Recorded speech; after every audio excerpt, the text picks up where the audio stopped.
If you're a busy person with ambitious creative dreams, any moment you have to spend on your business or your craft is super important. But imagine if every time you're working, there's this looming demon tempting you with distractions and telling you to come to a comfortable place where you can feel nice and numb and infinite. And instead of working on your dreams, you end up doing something else. That's basically what's happening when you have an active internet connection. It's an amazing tool, but one slip up and you slip into a black hole of wasting your time. It's even more tempting to use in moments of discomfort when we're trying to work on our creative projects or work on something meaningful. It's the perfect way to numb yourself and be distracted. And if you fall for this trap, then unfortunately you've wasted part of your life on something you didn't want to do. But it is a useful tool, and the trick is to just keep the demon at a healthy distance so that you get as much of the benefits with very little consequences. And I'm going to share the 3 levels of protection I use on both my phone and my laptop when I'm trying to get work done and stay super focused. And also some quick tips if you do end up needing to use the internet for your work, but you don't want to slip into distractions. These tips work for me and help me make the best use of my time trying to run this YouTube channel, make videos for y'all,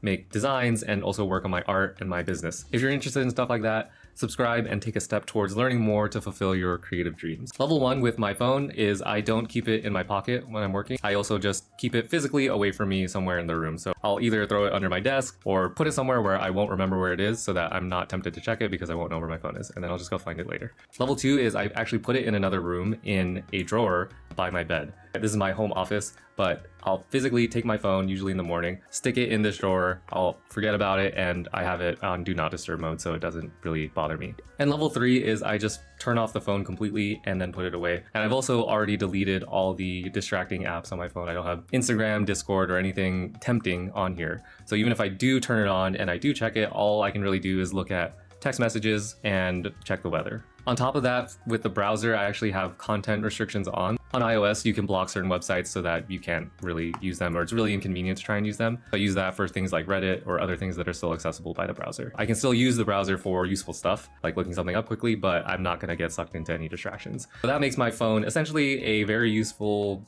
brick that can check the weather, I can text people, I can call people, but that's it. Now, level 1 for the computer is I have an app called Cold Turkey Blocker, and there's a bunch of other website blockers out there, so you can use that or any of the ones you find. But first is I block all the websites that have no value to me, but can be really tempting to get into. I think Twitter is a good example for that. I never use Twitter and be like, wow, that was a good use of my time. So I just completely block it. And in order to unlock the website, I have to type this super, super long code. And so by the time I want to check, the website is blocked. I need to type in this code. It's going to take 3 minutes to type it, so I don't bother. Level 2, I have website specific limits, and I also have extensions on those websites that I use to make them less distracting. For example, I can only use YouTube for around 30 minutes a day before I need to type in a really long code to unlock it. And I also have an extension called Distraction Free YouTube, which turns off the feed, turns off suggested videos, turns off comments. It makes it so if I do end up needing to use YouTube, I can use it to look something up that's helpful in my work, but it's only up to 30 minutes. And then I'm not getting all these suggested videos that are super distracting. And then level 3, when I'm trying to design something, when I'm trying to draw, I completely block myself from the browser. And then the only way for me to get access to the internet is to, again, type in a super long code. So those are some practical things you can use right now. But what if you do need to use the internet for your work? Like you're trying to do research or something? Well,